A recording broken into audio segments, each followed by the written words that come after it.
High বন্ধুরা, আজকে আমরা দেখব ফর্ম 15H কী করে ফিল আপ করতে হয়। যাদের বয়স 60 বছরের ওপরে তারা ফর্ম 15H ফিল আপ করবেন। তো দেখুন, আমি এখানে একটা ফর্ম 15H নিয়ে এসেছি।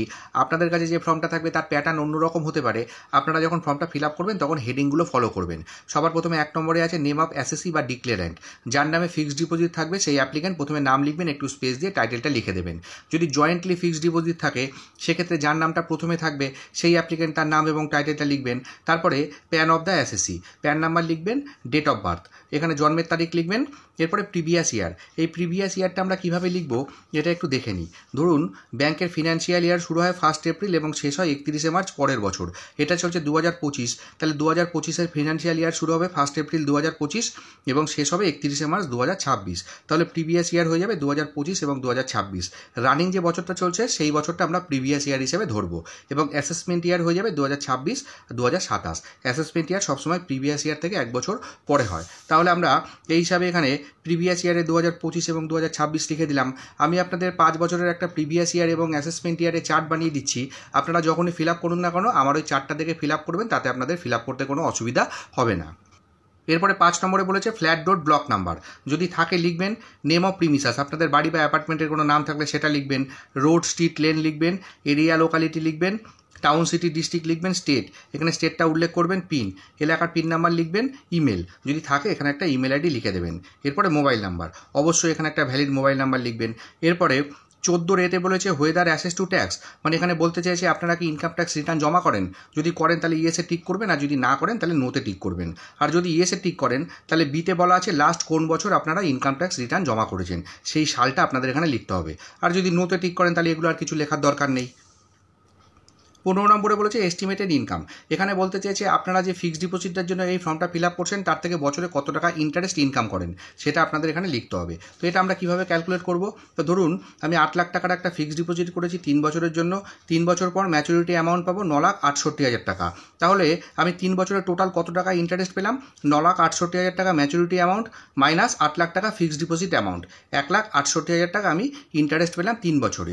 কিন্তু আমার লাগবে 1 বছরের ইন্টারেস্ট। তাহলে আমি ইয়ারলি ইন্টারেস্টটা কী করে বের করব? 1,68,000-কে 3 দিয়ে ভাগ করব, কারণ আমি 3 বছরের জন্য ফিক্সড ডিপোজিট করেছিলাম।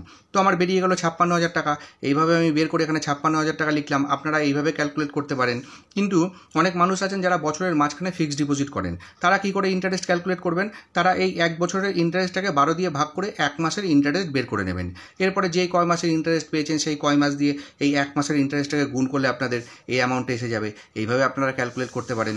এরপরে 16 নম্বরে বলেছে এস্টিমেটেড টোটাল ইনকাম, এখানে বলতে চেয়েছে আপনারা এই বছরে মোটামুটি কত টাকা ইনকাম করবেন, আর যে টাকাটা ইনকাম করবেন তার মধ্যে অবশ্যই এই অ্যামাউন্টটা প্লাস করবেন, কারণ এটাও তো আপনাদের একটা ইনকাম, ইন্টারেস্ট ইনকাম। তো আমরা এটা কীভাবে ক্যালকুলেট করব? তো ধরুন সারা বছরে আমি অ্যাপ্রক্স ইনকাম করব পেনশন থেকে বা স্যালারি থেকে বা বিজনেস থেকে 1,60,000 টাকা এবং আদার সোর্স এফডি বা টিটি থেকে আরও 35,000 টাকা, এবং এই যে ফিক্সড ডিপোজিট থেকে পেয়েছি 56,000 টাকা, এটা যোগ করে আমার হলো 2,51,000। তো মোটামুটি এইভাবে ক্যালকুলেট করে আমি এখানে অ্যামাউন্টটা লিখে দিলাম। আপনারা এইভাবে এখানে ক্যালকুলেট করে লিখবেন। এরপরে 17 নম্বরে বলেছে detail of form number 15H other than this form field for the previous year if any, এখানে বলতে চেয়েছে এই ফর্মটা ছাড়া আপনারা কি আরও কোনো 15H ফিল আপ করেছেন? যদি করে থাকেন তাহলে সেই সংখ্যাটা লিখবেন এবং সেখান থেকে কত ইন্টারেস্ট পেয়েছেন সেই অ্যামাউন্টটা এখানে লিখবেন। একটা যদি করে থাকেন তাহলে 1 লিখবেন, তার ইন্টারেস্ট লিখবেন।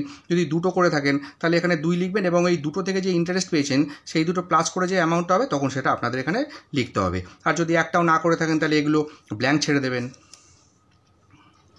18 নম্বরে বলেছে detail of income for which the declaration is field, এখানে বলতে চেয়েছে আপনারা যে ফিক্সড ডিপোজিটটার জন্য এই ফর্মটা ফিল আপ করছে তার ডিটেলটা আপনাদের এখানে লিখতে হবে। সবার প্রথমে আইডেন্টিফিকেশন নাম্বার, প্রত্যেকটা ফিক্সড ডিপোজিটের অ্যাকাউন্ট নাম্বার থাকে, সেটা সার্টিফিকেটে পেয়ে যাবেন, সেখান থেকে দেখে এখানে লিখবেন। এরপরে nature of income interest section 194A amount of income, যে টাকাটা আপনারা বছরে ইন্টারেস্ট পাচ্ছেন সেই টাকাটা এখানে লিখে দেবেন। এখানে একটা কথা বলছি, আমি এখানে একটা ফিক্সড ডিপোজিট দেখাচ্ছি তাই একটা ডিটেল লিখলাম, এবং অনেক মানুষ আছেন যাদের একই ব্যাংকে 2 বা 3টে ফিক্সড ডিপোজিট থাকে, সেক্ষেত্রে তারা 2 হোক 3টে হোক 4টে হোক তার ডিটেলটা লিখবেন। তার থেকে বছরে যে ইন্টারেস্ট পাচ্ছেন সেগুলো পরপর লিখবেন। তারপরে সবগুলো যোগ করে যে টোটাল অ্যামাউন্ট হবে তখন সেটা আপনারা এই 15 নম্বর এস্টিমেটেড ইনকামের ঘরে লিখবেন। আমি একটা সার্টিফিকেট হিসেবে দেখাচ্ছি তাই এখানে যে অ্যামাউন্ট লিখেছি এখানেও সেই অ্যামাউন্টটা লিখেছি। এরপরে সিগনেচার অফ দ্য ডিক্লারেন্ট অ্যাপ্লিক্যান্ট, এখানে একটা সাইন করে দেবেন। তারপরে একটা ডিক্লারেশন আছে, এটা একটু দেখে নেবেন। দেখে নেওয়ার পরে এখানে অ্যাপ্লিক্যান্ট তার নাম এবং টাইটেলটা লিখবেন। এরপরে প্রিভিয়াস ইয়ার এন্ডিং অন 31/3/2026 এবং অ্যাসেসমেন্ট ইয়ার 2026-2027। প্লাস তারপরে একদম নিচে প্লেস আপনারা যেখানে থাকেন সেই জায়গাটার নাম লিখবেন এবং ডেট, যেদিনকে ফর্মটা ফিল আপ করে ব্যাংকে জমা করবেন সেদিনকার ডেটটা দিয়ে দেবেন। এরপরে সিগনেচার অফ দ্য ডিক্লারেন্ট, এখানে অ্যাপ্লিক্যান্ট আরেকবার সাইন করে দেবেন। তো ফর্মটা ফিল আপ হয়ে গেল, আপনারা এইটুকু ফিল আপ করবেন। আর যদি কোথাও বুঝতে বা লিখতে অসুবিধা হয় তাহলে ব্ল্যাঙ্ক নিয়ে যাবেন, যখন জমা করবেন ব্যাংকের স্টাফদের জিজ্ঞাসা করে ফিল আপ করে দেবেন। আর যদি কোনো ডকুমেন্ট চায় তাহলে সেই ডকুমেন্টে জেরক্স করে এই ফর্মের সাথে অ্যাটাচ করবেন এবং ফর্মটা একটা দুটো জেরক্স করে নিয়ে যাবেন, একটা জেরক্স কপির মধ্যে আপনারা রিসিভ করে নিয়ে আসবেন। তো আশা করি এইভাবে জমা করে দিলে আপনাদের ফর্ম 15A জমা হয়ে যাবে। তো ভিডিওটা যদি ভালো লেগে থাকে তাহলে অবশ্যই একটা লাইক করবেন, শেয়ার করবেন আর আমার চ্যানেলের সাথে থাকবেন। ধন্যবাদ।